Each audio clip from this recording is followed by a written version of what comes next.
시청자 여러분 안녕하십니까? VOA 모닝뉴스 시작합니다. 미국 국무부가 북한이 남침 능력이 없다는 한국 국회 여당 더불어민주당 대표의 발언에 대해 북한의 대량 살상 무기는 전 세계를 위협한다고 지적했습니다. 북한의 전력과 미한 전시작전 통제권 전환에 대한 한국 정치권의 발언에 미국의 군사 전문가들도 문제를 제기했습니다.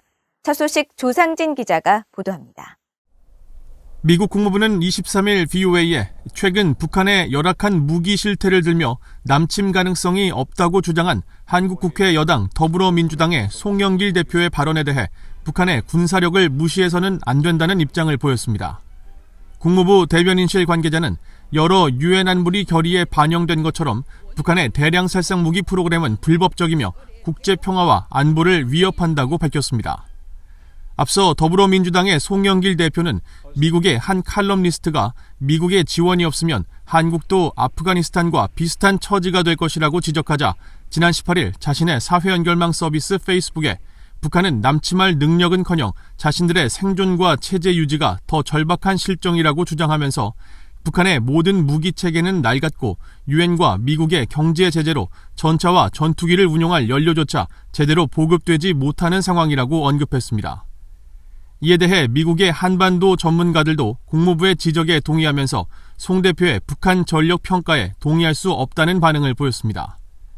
브루스 클링너 헤리티지 재단 선임연구원은 북한의 무기 체계가 낡았다는 송영길 대표의 주장과 반대로 북한 정권은 핵과 미사일 능력을 계속 증강하고 있으며 지난 두 차례의 열병식에서도 탱크와 화포, 방공 시스템 등 많은 새 무기들을 공개했다고 반박했습니다.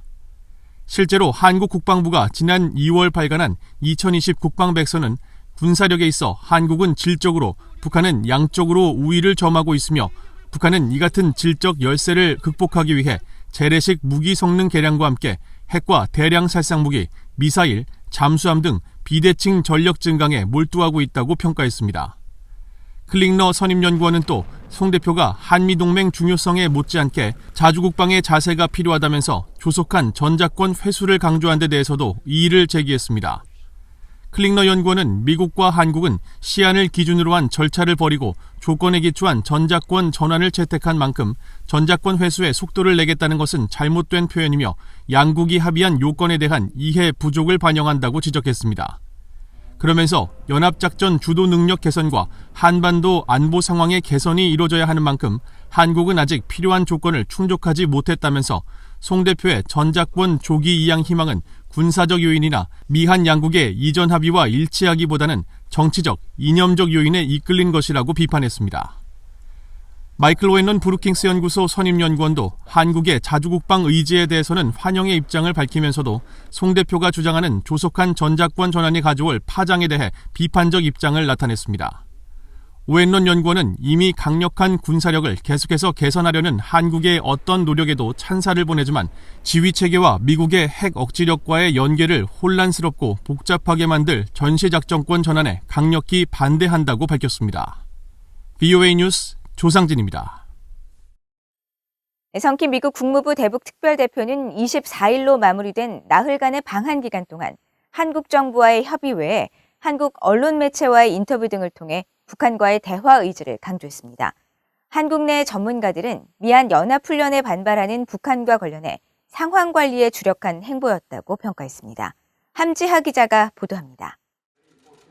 지난 21일 한국을 방문한 성김 국무부 대북특별대표는 정의용 한국 외교부 장관과 노규덕 한반도 평화교섭본부장, 이인영 통일부 장관 등을 잇따라 만나면서 미한 연합훈련이 순수한 방어적 성격의 훈련임을 거듭 강조했으며 북한의 조건 없는 대화에 응할 것을 촉구했습니다. 성김 대표는 또 한국 KBS 방송과의 인터뷰에서 미국은 북한에 대해 적대적 의도가 없다는 것을 강조하고 싶다면서 북한의 중요한 사안들을 포함해 모든 범위의 문제들을 다룰 용의가 있으며 기회가 주어진다면 상당한 진전을 이룰 수 있을 것이라고 밝혔습니다. 또 북한의 유인책을 제시할 의향이 있는지에 대해서는 먼저 마주 앉아 미래에 대해 이야기해야 한다면서 언제 어디서나 전제 조건 없이 북한 측 대표와 만날 뜻이 있다는 점을 거듭 강조했습니다. 이에 대해 한국 정부 산하 국책연구기관인 통일연구원의 홍민 박사는 성김 대표의 이번 방문은 미한 연합훈련에 반발하며 도발 의사를 내비친 북한을 자제시키기 위한 상황관리 차원의 행보였다고 풀이했습니다. 북한이 요구했던 의제와 관련해서도 상당히 포괄적 대화가 가능함을 다시 한번 확인을 했고, 과거 미국 정부가 북한과 합의했던 내용들을 적극적으로 향후 북한과 논의할 수 있고, 그 연속선상에서 향후 이행도 가능하다라는 것을 아주 적극적인 메시지를 통해서 밝혔다라는 것은 향후 북한의 소위 이제 강공 드라이브가 지나치게 되돌이키기 힘든 지점으로 가지 않도록 상당 관리하기 위한 의미로 보입니다. 박완곤 이화여대 북한학과 교수는 대중국 견제와 탈레반의 아프가니스탄 함락 사태까지 겹치면서 북한 문제가 바이든 행정부의 정책 우선순위에서 뒤로 밀릴 수밖에 없는 상황이라면서 일방적 조치만 요구하는 북한의 태도는 바이든 행정부의 대북 정책을 더 어렵게 만들고 있다고 지적했습니다. 나름대로 바이든 행정부가 최대의 유연성이라는 얘기를 하면서 준비를 했는데 거기에 대해서 북한이 들어볼 생각을 하고 있지 않다라는 게 첫 번째고, 두 번째는 북한이 적대시 정책을 먼저 철회하라고 요구하는데 도대체 그것이 뭐냐 구체적으로. 그러니까 그런 것들이 북한이 직접적으로 미국과 소통을 해야 될 부분이 있는 거죠. 근데 그 소통이 안 된 상태에서 미국한테 계속해서 일방적으로 조치를 취하라고 얘기를 하면 그건 미국이 할 수 없는 거 아닙니까? 전문가들은 성김 대표가 이번 방한 중 발신한 대북 메시지를 전반적으로 평가할 때 바이든 행정부가 과거 오바마 행정부의 전략적 인내 정책으로 사실상 회귀하고 있는 게 아니냐는 관측이 나오고 있다면서 북한의 침묵이 전략적 인내로의 회귀로 몰아넣고 있는 측면도 있다고 분석했습니다. BOE 뉴스 함자입니다. 성킴 미국 대북 특별대표와 한국 측이 북한에 대한 인도주의적 지원 방안을 보다 구체적으로 논의한 것에 대해 미국 전문가들은 미국이 북한과 관여할 의사를 재확인한 것으로 분석했습니다. 하지만 대북 인도주의적 지원이 비핵화 논의로 이어지는 것은 어렵다고 전문가들은 분석했습니다. 김영교 기자가 보도합니다. 2달 만에 서울을 다시 찾은 성김 미국 대북 특별대표는 23일 노규덕 한국 외교부 한반도 평화교섭 본부장과 만났습니다. 양측은 한반도의 완전한 비핵화와 항구적 평화 정착에 실질적 진전을 위한 협력 방안, 그리고 대북 인도적 지원 문제를 협의하면서 지원 가능한 분야로 보건과 감염병 방역, 식수, 위생 등을 논의한 것으로 전해졌습니다. 에반스 리비어 전 국무부 동아태 담당 수석 부차관보는 이에 대해 미국과 한국이 북한에 대한 인도주의적 지원 의지를 재확인한 것으로 분석하면서도 이런 노력이 북한을 대화로 끌어낼 수 있을지에 대해서는 회의적이라고 지적했습니다. I think they're handling these issues quite separately. The issue of humanitarian assistance on the one hand and the nuclear issue on the other.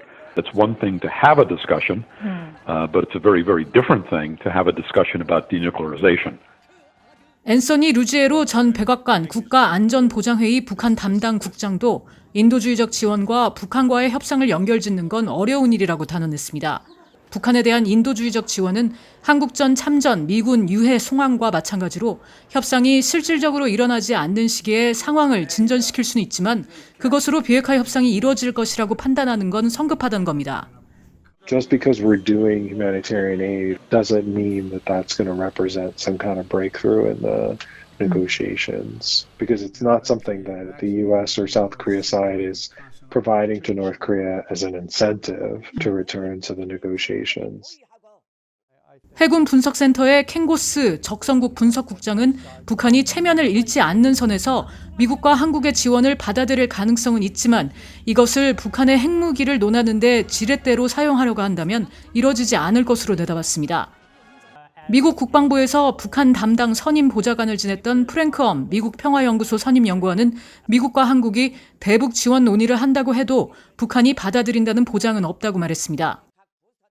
I don't think that this suggests that there are, any indications that North Korea is, willing to come back to talks or willing to accept aid. I think it's, really because the two sides, the U.S. and South Korea, have to try to find progress. 엄 선임 연구원은 그러면서 미국과 한국이 당장은 북한이 필요로 하는 물품을 제공함으로써 북한의 신뢰를 얻고자 하는 것으로 보이지만 언제 어떻게 관여를 시작할지 결정하는 건 결국 북한이라고 지적했습니다. BOE 뉴스 김양교입니다. 최근 취임한 폴 라카메라 주한 미군 사령관이 한국 정의용 외교부 장관과 만나 미한 동맹 발전 방안과 한반도 정세 등을 논의했다고 한국 외교부가 밝혔습니다. 라카메라 사령관은 24일 서울 한남동 외교부 장관 공관에서 열린 오찬 회동에서 굳건한 미한 연합 방위 태세의 중요성을 강조하고 방위 태세 유지 의무를 이행함으로써 미한 동맹을 적극적으로 뒷받침해 나갈 것을 강조했다고 한국 외교부는 전했습니다. 정 장관은 라카메라 사령관의 취임을 축하하면서 주한 미군 사령관으로서 영내 안정과 번영의 핵심 축인 미한 동맹의 발전과 한반도 평화 안정에 기여해 줄 것을 당부한 것으로 알려졌습니다. 라카메라 주한 미군 사령관은 지난달 취임 직후 서욱 한국 국방부 장관을 만난 자리에서도 미한 동맹 강화 방안을 논의하고 확고한 연합 방위 태세 유지 노력을 강조했습니다. 이달 말 한국 부산항에 입항하기로 예정해 북한이 반발했던 영국 최신의 항공모함인 퀸 엘리자베스호의 입항이 신종 코로나 바이러스 확산 여파로 취소된 것으로 전해졌습니다. 한국과 영국 국방당국은 최근 신종 코로나 바이러스 감염증 확산 영향으로 퀸 엘리자베스호가 부산에 입항하지 않는 것으로 최종 결정했으며 양국이 상호 양해했다고 밝혔다고 연합뉴스 등 한국 언론이 한국 군 소식통을 인용해 24일 보도했습니다. 당초 영국 항모는 이달 말쯤 부산 해군작전 기지항에 입항해 친선 활동과 한국 해군과의 연합훈련을 실시할 계획이었으며 영국 항모는 부산항 입항 대신 한국 영해 동해상에서 한국 해군과 함께 통신 교환, 기동 훈련을 진행할 방침인 것으로 알려졌습니다. 퀸 엘리자베스호 항모전단은 각각 2척의 구축함과 호위함, 지원함을 비롯해 잠수함 1척, 스텔스 전투기 등 전투기 20여 대가 탑재된 영국 최신의 항모전단으로 앞서 북한 외무성은 지난 3일 성명을 통해 영국 퀸 엘리자베스호의 한반도 접근은 자신들을 향한 도발이라며 강하게 비판했습니다. 한국 내 북한 인권단체가 북한 이탈 주민들에 대한 한국 내 인식과 교육이 이들을 어려움을 겪고 지원이 필요한 존재로 인식하게 만들고 있다면서 이들을 한국 내 동등한 이웃으로 인식하게 만들 수 있도록 교육이 이루어져야 한다고 지적했습니다. 한국 내 북한 인권단체인 북한인권시민연합은 24일 북한 출신 고등학생들과 한국 교과서 속 북한 이탈 주민들이 어떻게 묘사됐는지를 분석한 연구 보고서를 발표하고 한국 교과서에서 북한 이탈 주민들을 어려움을 겪고 도움이 필요한 존재로 서술한 부분이 전체 80%를 차지했으며 동등한 사회 구성원으로서 능동적으로 기술된 부분은 4%에 그쳤다고 밝혔습니다. 이번 연구에 참여한 탈북학생연구원 3명은 이처럼 편향된 내용으로 구성된 교과서가 북한 이탈 주민들에 대한 왜곡된 인식을 심어줄 수 있다면서 북한 이탈 주민들을 사회적 약자나 특별한 존재가 아니라 평범하고 함께 살아가는 이웃으로 서술해 인식 변화를 이끌어내야 한다고 강조했습니다. 이상으로 BOA 모닝뉴스를 모두 마칩니다. 시청해주신 여러분 고맙습니다.